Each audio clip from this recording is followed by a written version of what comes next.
Online ও offline সব জায়গায় সমান জনপ্রিয় ইসলামী বক্তা মিজানুর রহমান আজহারী দীর্ঘদিন মালয়েশিয়া অবস্থান করলেও পরিবর্তিত প্রেক্ষাপটে দ্বিতীয়বারের মতো নিজ দেশে এসে চট্টগ্রামে লাখো জনতার মাহফিলে তিনি। তবে সেই মাহফিলে কি ঘটেছিল যার জন্য সবার কাছে ক্ষমা চেয়ে জরুরি বার্তা দিলেন আজহারী? মোহাম্মদ সোহাগ বিশ্বাসের রিপোর্ট।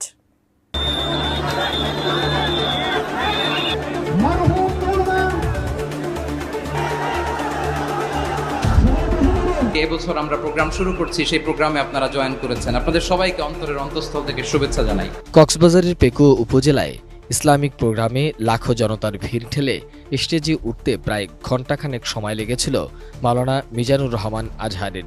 প্রোগ্রাম শেষেও হয়েছিল একই অবস্থা। এভাবে চলতে থাকলে হয়তো নিরাপত্তার স্বার্থে তার পক্ষে আর বড় আয়োজনে যোগ দেওয়া সম্ভব না। শনিবার রাতে নিজের ভেরিফাইড ফেসবুক পেজে এক পোস্টে এমনটি জানিয়েছেন মিজানুর রহমান আজহারী।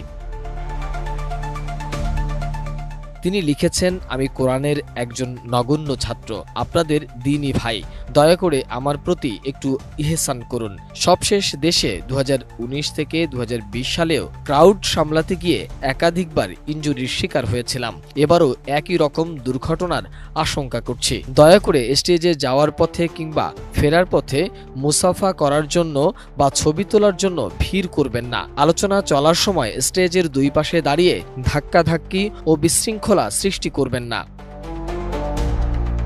মিজানুর রহমান আজহারী আরও লেখেন, প্রতিটি প্রোগ্রামই মূল প্যান্ডেলের বাইরে আলাদা মাঠে একাধিক সুবিশাল এলইডি স্ক্রিন থাকে।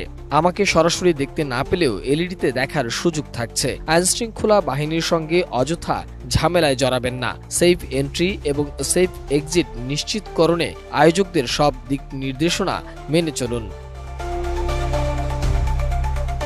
আজহারী লেখেন, অতি আবেগী হয়ে কোরআনের মাহফিলের পরিবেশ নষ্ট করা কাম্য নয়। কোরআন প্রেমীরা স্মার্টলি সবকিছু হ্যান্ডেল করতে পারে। দয়া করে দায়িত্বশীলতার পরিচয় দিন। আপনাদের আন্তরিক সহযোগিতা ছাড়া এত বড় আয়োজনগুলো কোনোভাবেই সফলভাবে সম্পন্ন করা সম্ভব নয়। ক্ষমার অনুরোধ জানিয়ে তিনি লেখেন, আমি আল্লাহর জন্য আপনাদের ভালোবাসি এবং এটা বিশ্বাস করি নিশ্চয়ই আপনারাও আল্লাহর জন্যই আমাকে ভালোবাসেন। আপনাদের এই উষ্ণ ভালো লাগা আমি দূর থেকে ভীষণ অনুভব করি। কিন্তু আমরা সবাই যদি কাছে এসে মুসাফা করতে চাই, কথা বলতে চাই কিংবা ছবি সংরক্ষণ করতে চাই, তাহলে আল্লাহর জন্য ভালোবাসার এই দাবি পূরণ করা আমার জন্য কষ্টকর হয়ে যাবে। আমার এই সীমাবদ্ধতাকে ক্ষমাসুন্দর দৃষ্টিতে দেখার অনুরোধ জানাচ্ছি।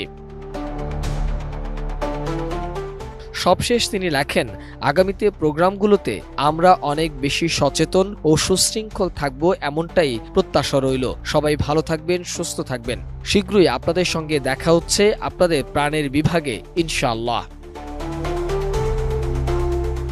এর আগে মাহফিল থেকে জাতীয় ঐক্যের ডাক দিয়েছেন জনপ্রিয় এই ইসলামী বক্তা। তিনি বলেন, দেশের শান্তিপূর্ণ বসবাসের জন্য জাতীয় ঐক্যের চাইতে মোক্ষম হাতিয়ার আর কিছু নেই। এজন্য দেশের এমন সময়ে দলমত নির্বিশেষে সবাইকে ঐক্যবদ্ধ হতে হবে।